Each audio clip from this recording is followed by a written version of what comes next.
Amen. Salamat sa Panginoon sa napakagandang awitin. At ngayon po naman ay daramo na tayo sa isa sa pinakamahalagang bahagi ng ating worship service. Ihanda natin ang ating puso at isipan sa pakikinig ng salita ng Diyos na inahatid sa atin ng ating butining Archbishop si Reverend Mar para na rin ipanalangin ang ating mga tithes and offering.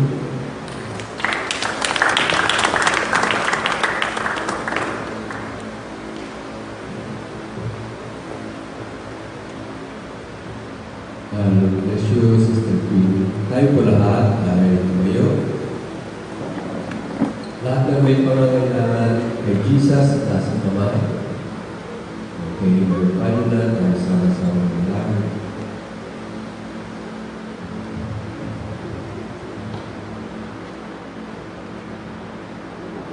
Tunay po, Lord Jesus, na kamang-kamang ka ang iyong kapangyarihan.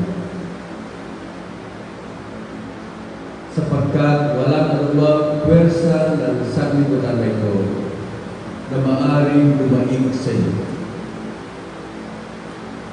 Lahat ng pwersa ng sanlibutan na ito, na pwersa na gustong sumawi, gustong manira, gustong bumuksa, gustong magwasak sa buhay, sambahayan, o kabuhayan ng iyong mga anak, ay lahat po, Panginoon, ang mga kapangyarihan niyan ay iyong sinisira. Maraming pong salamat, Lord Jesus, na ikaw ang patuloy na nagtatanggol sa amin. Ikaw ang patuloy na nag-iingat sa amin. Ikaw ang patuloy na kumakaling at kumukumpong sa amin. Upang kami, Panginoon, ay patuloy mo pong mailigtas sa lahat ng uri ng kapahamakan na maaaring ibulot ng sanlibutan na ito. Nanupay, Panginoon, may pahayag namin sa buong sanlibutan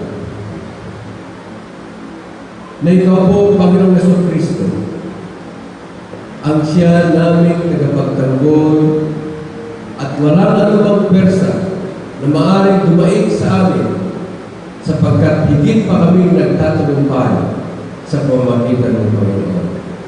Kaya Panginoon, anuman ang mga pangangailangan ngayon ng iyong mga anak na nagtaas ng mga kamay, nagpapahayag, Panginoon, ng aming pangangailangan ng iyong tugon at panagpo sa lahat ng aming mga pangangailangan. Ngayon, Lord Jesus, ikaw po ngayon, Panginoon, ang magdulot ng katugunan sa lahat ng aming mga pangangailangan. Na sa dako ito, bago pa kami umuwi, meron ka ng katugunan sa lahat ng aming mga pangangailangan, Lord Jesus. Ano man ang mga pangangailangan na yan, iba't iba, Lord Jesus, subalit, meron kang inilaan na eksaktong panagpo sa pangangailangan namin. Kay Lord, nagpupuri po kami, nagpapasalamat po kami, sapagkat alam po, Panginoon, ang pangangailangan ng bawat isa sa amin. Ikaw po, Panginoon, ang siyang tugon sa lahat ng aming mga pangangailangan. Sa pangalan mo po, Panginoon Jesucristo. Amen. Amen.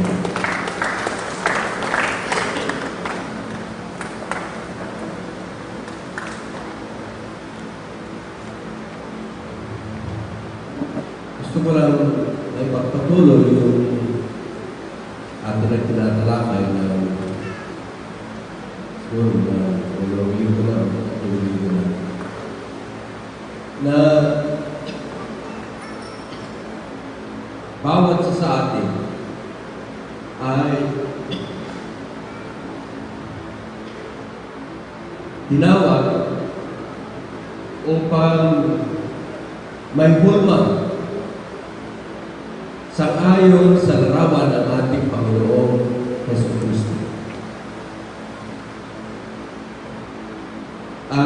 nasabi natin ng mga nakaraan na ang pagbabago ng ating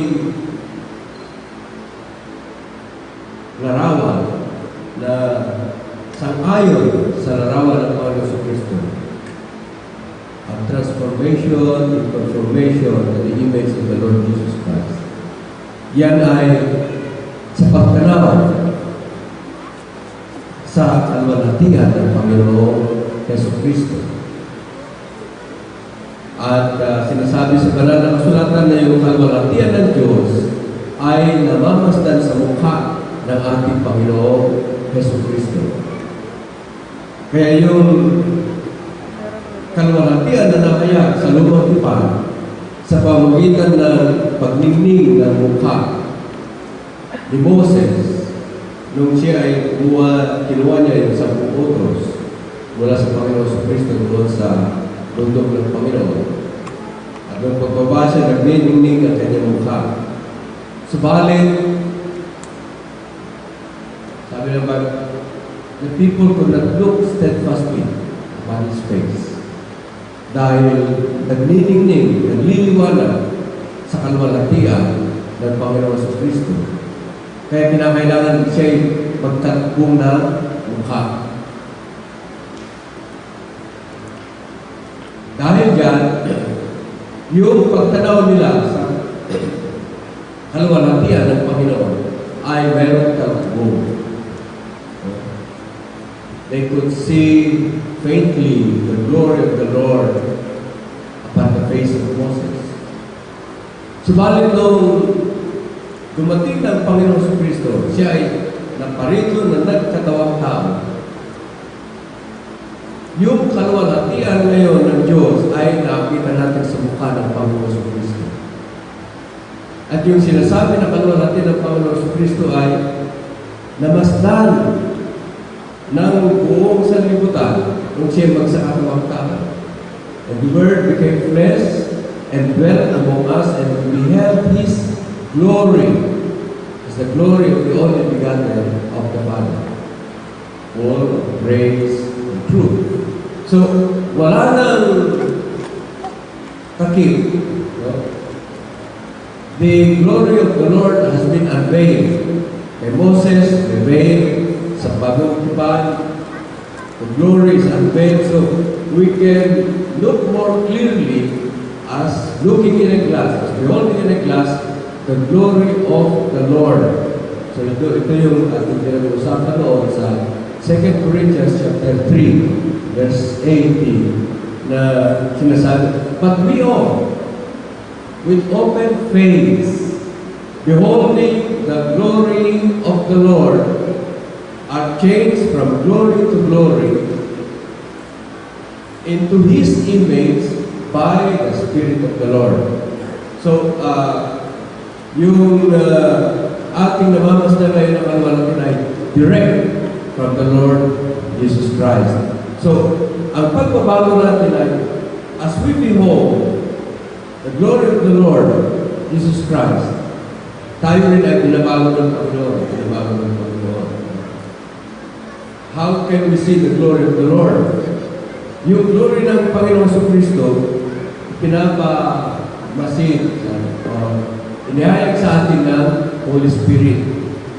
Dahil yung ministry ng Holy Spirit, sabi ng Panginoon Jesucristo, He shall glorify me.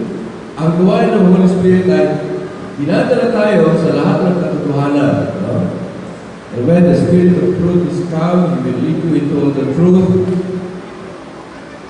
Kaya na, ang sabi ng Panginoon Jesucristo, He shall not speak of Himself. Ang Holy Spirit, hindi ang kanya sarili ang ipapahayag. Ang kanya ipapahayag ay ang Panginoon Jesucristo. He shall not speak of Himself, whatsoever He shall hear, that shall He speak. Kaya sabi ng Panginoon, He shall take of mine, kukunin niya yung patungkol sa akin at ihayag sa inyo. No? He shall take of mine and shall show it unto you. Ano ito? Ito yung ibinigay ng Diyos Ama sa Panginoon Jesucristo. Doon sa verse 15, that group of verses in that chapter 16, sabi ng Panginoon Kristo, all that the Father hath are mine. So, binigay na ng Diyos ang lahat ng patungkol sa Kanya sa Diyos na ito ay kukunin ng banal na Espiritu, ihayag sa atin upang luwalhatiin niya ang Panginoon Kristo sa atin. No? And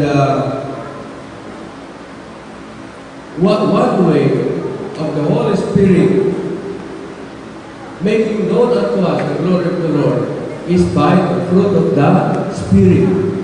Na itong fruit of the Spirit na ito ay binubuo ng siyam na sangkap. Love, joy, peace, long suffering, and so on and so forth. So, sa ating pagkakapahayag mula sa pagkakapahayag ng Panginoon Kristo sa atin ng banal na Espiritu, ito yung karakter ng Panginoon na namamasdan natin, na pinapahayag sa atin na banal na Espiritu. So, habang minamasdan natin ang kaluwalhatian ng Panginoon sa pamamagitan ng bunga ng banal na Espiritu, itong mga karakter o itong traits na ito ng Panginoon Kristo, although so all for Jesus, we are able to summarize the traits of the Lord Jesus Christ in 3 groups, no?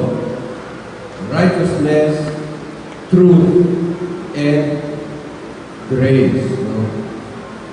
Pagmamagandang loob, biyaya, katwiran, katotohanan, at pagmamagandang loob. But these are also part of the 9 components of the fruit of the Spirit.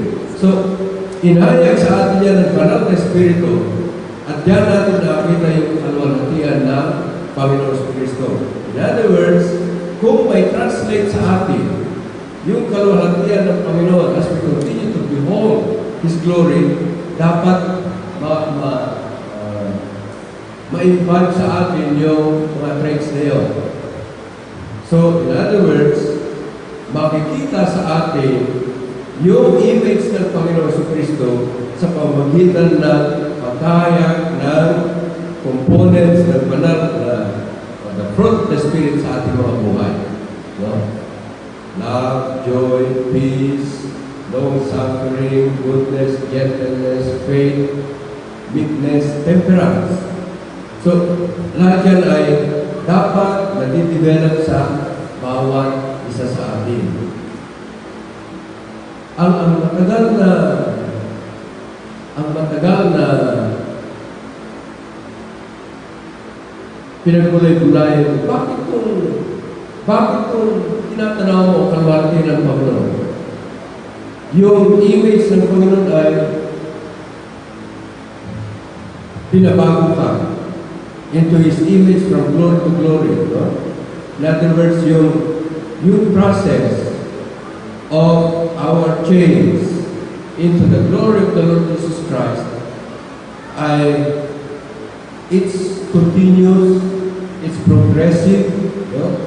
From glory to glory, hindi from glory to less glory, that would be backsliding, we will be backsliding. Pero yung atin ay pag-improve. Yung image natin until finally, when the Lord Jesus Christ will come, we will see Him as He is because we shall be like Him, sabi ng Bible.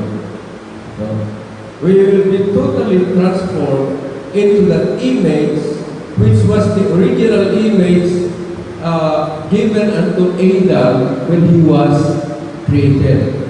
Kaya lang that image was marred, distorted, no? Twisted out of shape. So that now, that fallen man, yung first Adam, cannot totally reflect the glory of the Lord. Kaya mahalaga ng Panginoon Kristo ay paparito sa sanlibutan na ito, dala niya yung bagong pagkatao because the first Adam, the first man, can no longer reflect the glory of the Lord Jesus Christ as accurately as possible. So, kinakailangan ng Panginoon Jesucristo, pumarito, may dala siyang bagong pagkatao, itong nahulog sa kasalanan, ito yung old Adam. The Lord Jesus Christ has to establish the last Adam, or the second man, which will be able to reflect the glory of the Lord Jesus Christ.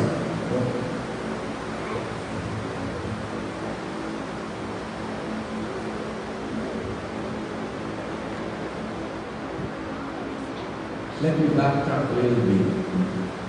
Doon sa Genesis chapter 1,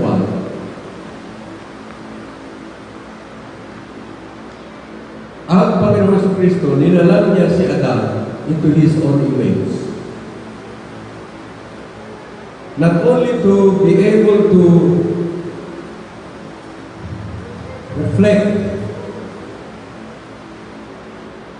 the glory of the Lord Jesus Christ, but that image meant so many things. Nalalang si Adan ayon sa wangis ng Panginoon. Hindi ibig sabihin na ang Panginoon Jesucristo at that time, may kumay, may paa, may mata, may tainga.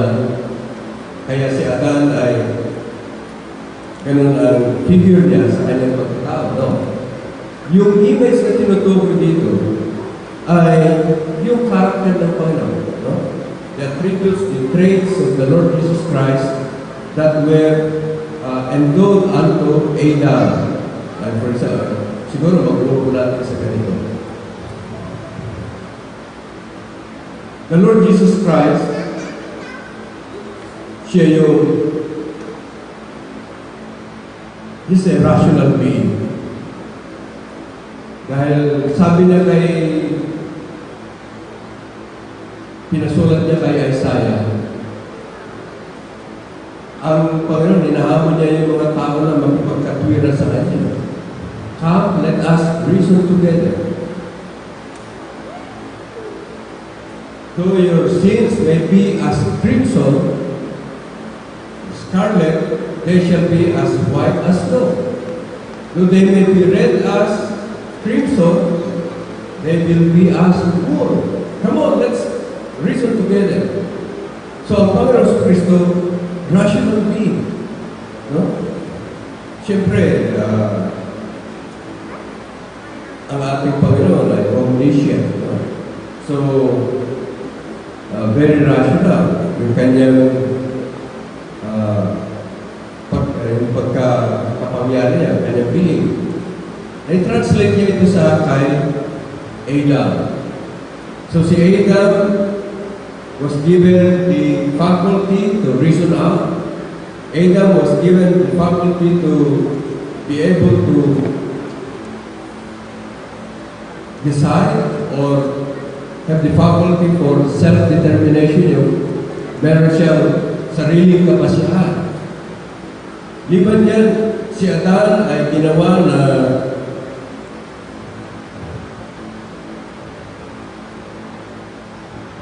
malaman niya kung ano ang what is holy and what is unholy, what is righteous and what is unrighteous. Merong binigay ng Panginoon sa kanya ng moral compass. No?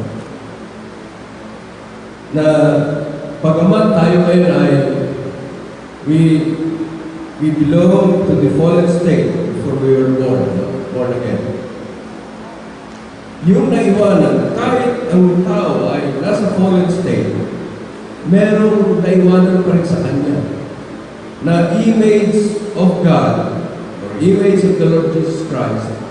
Merong vestiges like for example ito, conscience. Pagamat ang tao na nagpapatuloy sa kasalanan, maaaring yung conscience niya ay tinatawag ng Bible na sinner conscience. Yung manhid na, no? Nasunog ang wala, kaya hindi na makaramdam, walang pakiramdam. Pero basically, the conscience of man is like the law written in his heart, that this law either excuses him or accuses him. Romans 2:15. No? So,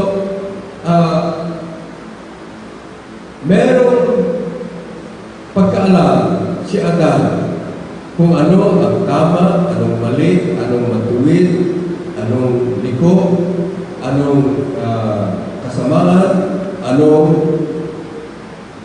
katwiran. Then if the Lord Jesus Christ loved righteousness and hated iniquity, when He created Adam into His image, na imparting kay Adam yun. Another possible impartation to Adam is the faculty to be able to relate. No? Merong social aspect ng kanyang image na binigay ng Panginoon. Dahil yung pagka-Diyos ng Diyos, merong God the Father, merong God the Son, merong God the Holy Spirit. Ito ay merong perfect kinship relationship. No? Ang Diyos Ama, iniibig niya ang anak, at ang anak naman, lahat ng kanyang ginagawa ay magdulot ng kalukuran sa Diyos Ama. At itong kaayusan na ito ay ipinapatotoo, ipinagpapatibay, kino-confirm ng Holy Spirit. So, merong perfect relationship among the three members of the Trinity. Kaya, noong nalangin din ng Panginoon, itong si Adan, naghahanap din ng to whom he shall relate to. Nung lalagyan ng Panginoon ang lahat ng mga bagay, tinignan niya, and he saw all that he created, and it was very good. Genesis 1:31. Pero pagdating sa Genesis 2, no? Meron siyang nakita kay Adan. It's not good for man to be alone. Bakit? Dahil kung si Adan, kinakailangan niya ng makatuwang sa kanyang buhay, kanyang pamumuhay, no? So, merong familial relationship, merong mga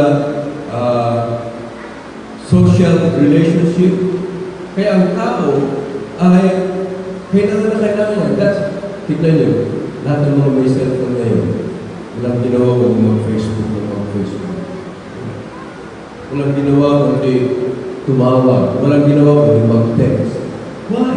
Because there's that need for each and every one of us to be able to relate to others. No? Yan ay isa sa mga katangian na naibigay ng Panginoon sa Kristo kay Adan. No? Bakit niya binigay ang lahat ng mga ito kay Adan? It's not only to be able to reflect the image and the glory of the Lord Jesus Christ, but Adam was given that duty to be the viceroy of the Lord Jesus Christ. No? Panginoon sa Kristo ang hari. Inatasan niya si Adan na maging tagapamahala, steward sa kanyang creation. Kaya meron I mentioned this last week, I think. Merong cultural mandate o creation mandate na binigay ng Panginoon sa Kristo kay Adan. Ano yun? Subdue the earth. Have dominion over the fish of the sea, over the fowls of the air, and every living and moving thing upon the earth. So, papamahalaan niya ito. No? Para mapapamahalaan niya itong created kind na ito ng Panginoon, it would be under the headship of the Lord Jesus Christ. Hindi lang siya basta mamahala, no? Susunod siya sa headship ng Panginoon sa Kristo. Pamamahalaan niya ito. Pamamahalaan niya ito. At lahat ng pangangailangan ni Adan para mapamahalaan niya, itong sanlibutan na ito ay binigay ng Panginoon. Kaya lamang, nung magkasala si Adan, yung kanyang kakayahan ngayon na mamahala, nawala na sa kanya.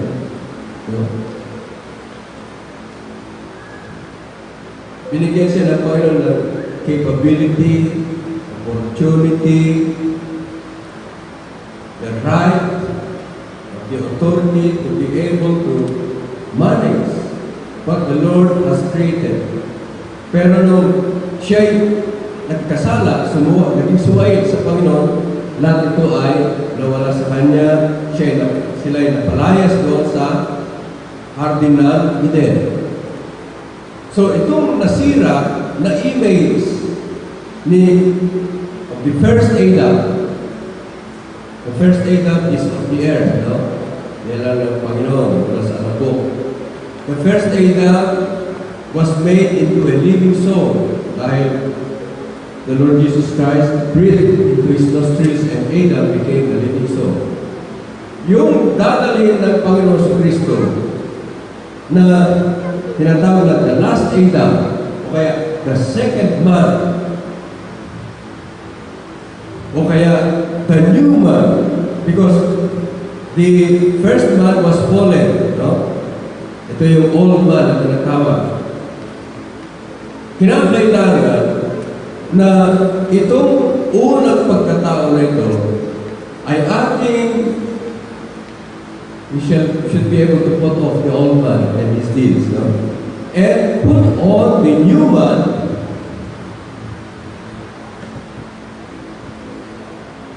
Ito yung bagong pagkatao na dadalhin ng Panginoon sa Kristo. Itong bagong pagkatao na ito ay hindi lamang upang akuin ang ating kasalanan, pagbayaran ang ating kasalanan, at tayo, pagkabayad ng kasalanan, ay magkakaroon ng kalayaan mula sa kamatayan, mula sa pagkapihak sa kasalanan, kalayaan sa libingan, kalayaan sa impyerno, at tayo'y makapamuhay para sa Panginoon sa Kristo. Sapagkat ito ay bagong pagkatao. Sa mga tuwid, merong kailangan ng pagbabago ng bawat isa sa atin mula sa lumang pagkatao papunta sa bagong pagkatao. If you're only born once, physical birth, you will die twice. Physical and spiritual death. But if you're born twice, you will die once only. If you're born physically and then born spiritually, kahit mamatay ka, sabi ni Jesus, I am the resurrection and the life. He who believes in me, though he were dead, yet shall he live. You'll die the physical death, yes, but you will be resurrected upon the coming of the Lord Jesus Christ. So, mahalaga na bawat isa sa atin ay ma-born again, at kung ikaw ay na-born again, there is that transformation na nangyayari. Merong pagbabagong ano sa bawat isa sa atin. Hindi na tayo, kagaya nung tayo ay nasa pagkakasala pa, kinakailangan tayo na ay merong pagbabago na nakita sa bawat isa sa atin. Pero we reflect the glory of the Lord Jesus Christ. Makita ang pagbabago na yun, yung nagbagong pagkatao ng bawat isa sa atin kung tayo ay na-born again. No? So it's not enough for man just to be converted. No? Tumanggap kay Jesus. Kinakailangan merong pagbabago na makita sa kanyang buhay. Dahil ang suot-suot na niya, it's no longer the old man, but it's the new man. It's the last Adam. It's the second man which was brought by the Lord Jesus Christ into this world. Ito na yung bagong pagkatao. Yan. Lahat Dinalasan natin ang Panginoon sa Kristo. Tayo binabago niya mula sa kaluwalhatian tungo sa kaluwalhatian. Bakit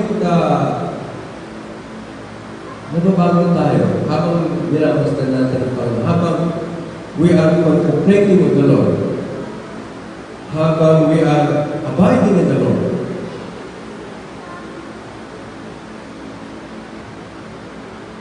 Doon sa Proverbs 27:17, ay meron sinasabi nila, iron sharpeneth iron.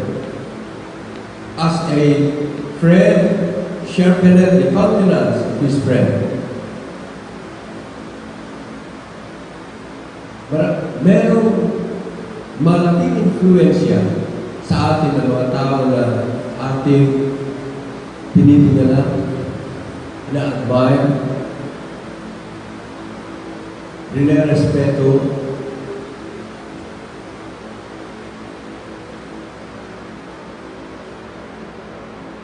sila ang nakaka-apekto sa ating buhay. Kaya kung ang laging nakakasama mo, yung ina-idolize, halimbawa ng mga kabataan, mga artista, no?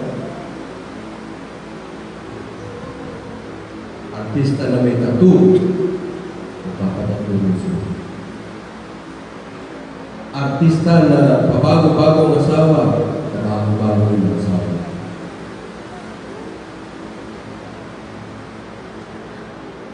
Kaya mahalaga kung saan mo ginugugol ang panahon mo. Saan mo inuubos, saan mo ginugugol ang panahon mo. Dahil nagsabi sa Bible, bad company corrupts character. No? 1 Corinthians chapter 15, sabi niya. Bad company corrupts character. Kaya kung kasama mo ay masamang influensya, ikaw ay madadala na. No? Yung mga lasenggo, magkakasama ka lagi. Magkakasama ka lagi. Kaya bakit? Tingnan mo, sino yung mga kasama mo? Sino yung mga inaantay mo? Ito ba yung mga makapagpatibay ng iyong pananampalataya? So we continue to behold the glory of the Lord Jesus Christ also by reading the Bible. Dito natin mabasa yung mga katangian ng Panginoon sa Kristo. Naku, ang Panginoon sa Kristo ay inibig niyang katwiran, iibigin mo rin ang katwiran. Naku, ang Panginoon sa Kristo ay kinamuhian niya ang kalikuan, kakamuhian mo rin ang kalikuan. Until we are conformed to the image of the Lord Jesus Christ.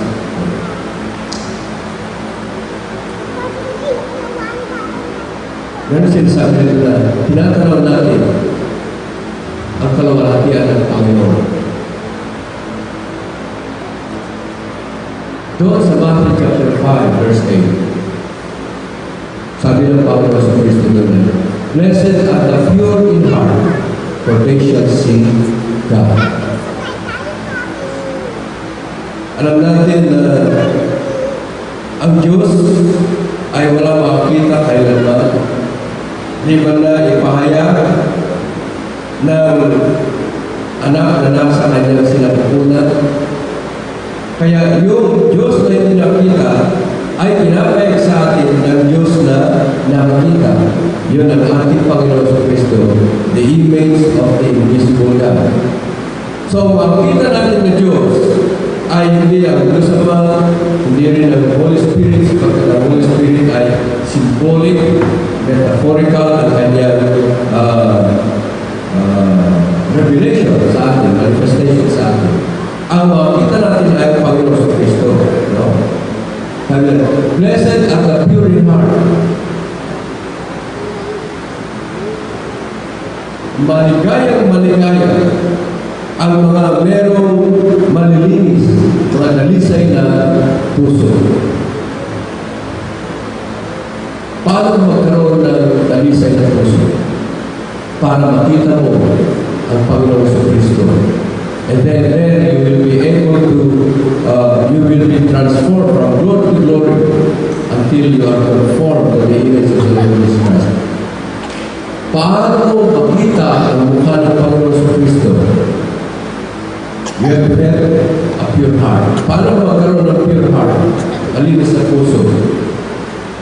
Yung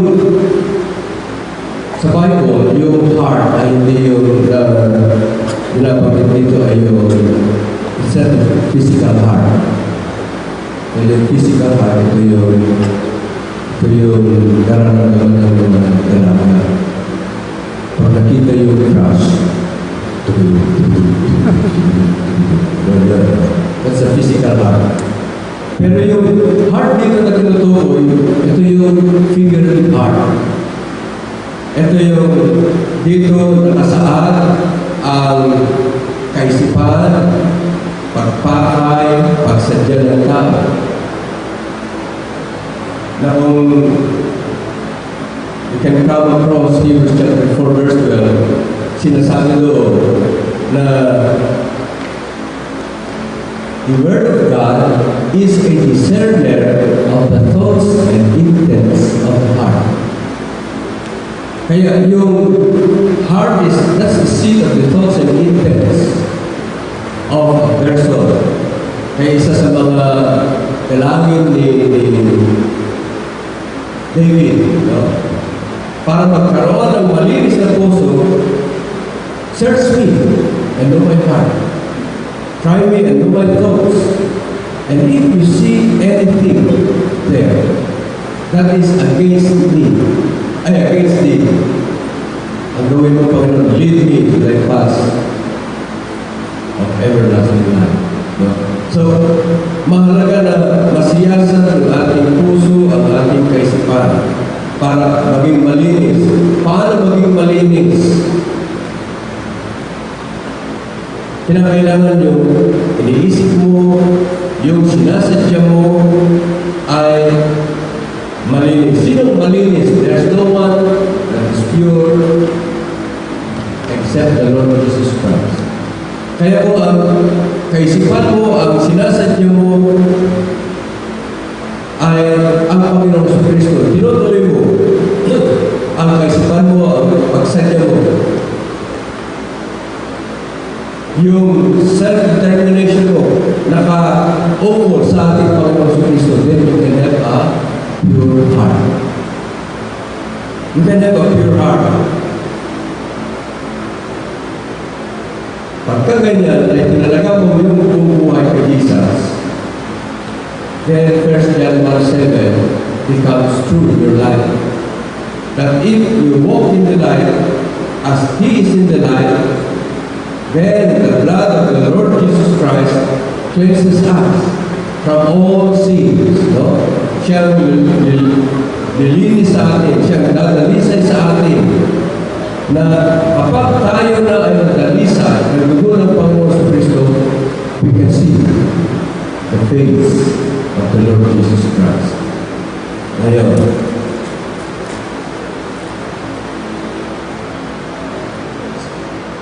karamihan sa mga pagpapakita ng Panginoon sa Kristo sa kanyang mga lagat. If we have that pure heart, the Lord Jesus Christ will manifest Himself unto us. In John chapter 14, verse 21, He who hath my commandment and keepeth them is the one who loves me, and he shall be loved of my Father, and I will love him, and I will manifest myself to him. So, ang Panginoon sa Kristo magpapahayag sa atin. Pagka ang Panginoon sa Kristo ay nagpapakita, kinakatat niya yung kanyang mga lagat. Meron siyang laging sinasabi, fear not. Huwag kang matakot.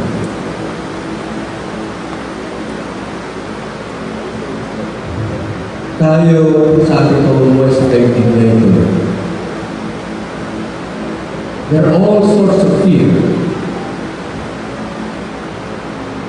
Natatakot ka kung sino kayo mapakasawa ng anak ko, makasampamin.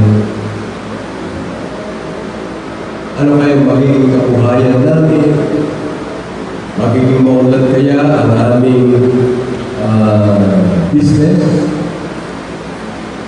Sino kaya mag-aalaga sa akin pag akong tumanda na? Di ba may palamang takot na tumanda? Tumutulog na lang. All sorts of fear. Ang dami-dami. Present, future fears, and yan. Pero kapag ang Panginoon sa Kristo, kapag ikaw ay malinis na puso, at ang Panginoon sa Kristo sa iyo, nagmamanifest, He takes away the fears from you. Dahil kapag meron kang Jesus sa iyong buhay, sinasabi ng Panginoon sa Kristo na kahit samain ka ng salita, kahit dikdikin ka ng salita, ang sabi ng salita ng Panginoon, we know that all things masama, mabuti, hindi masyadong masama, hindi masyadong mabuti, lahat yan. No? All things are working together for good to them that love God and are called according to His purpose. Alam natin, mawawala sa atin yung fear. Why? Dahil nothing can separate us from the love of God, which is in Christ Jesus. Kaya, ang Panginoon sa Kristo, pag nagpapahayag sa iyo,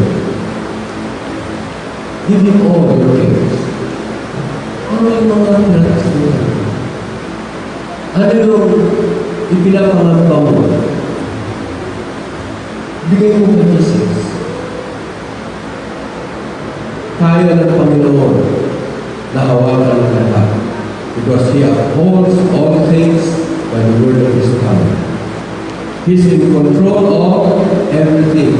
Kaya sabi ni Paul, I know, in hope I believe. And I am persuaded that He, the Lord Jesus Christ, is able to keep that which I have committed unto Him against that day. Kaya ni Jesus na pakaingatan ng lahat ng pinalagawa ko sa Kanya. So this afternoon, mga fears mo, why don't you give them all to Jesus? Ano yung mga pinapangamba mo? Ang pakay ng Panginoon, alisin lahat sa atin yung takot. No? For He has not given us the spirit of fear, but the power of God and a sound mind. Sabi ng Panginoon, I have come that you might have life, and that you might have know about the Lord. Gusto ng Panginoon na alisin yung fear sa atin, palitan niya ng pag-ibig, kapayapaan, love, joy, peace, long-suffering, gentleness, goodness, and so on and so forth. All the good things that we can see from all the works of the Lord Jesus Christ. If everything that He has done was very good, then He said, and God saw all things that He had done, and it was very good. Titignan din ang Panginoon ng ating buhay. And He will make all things work together for good in everything that's going on in your life.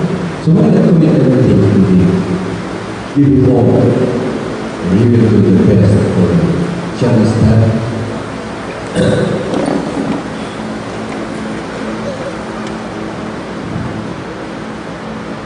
Sa amin naman kayo, Panginoon sa Kristo, siya sa atin po ang aming mga puso, siya sa atin po ang aming mga kaisipan.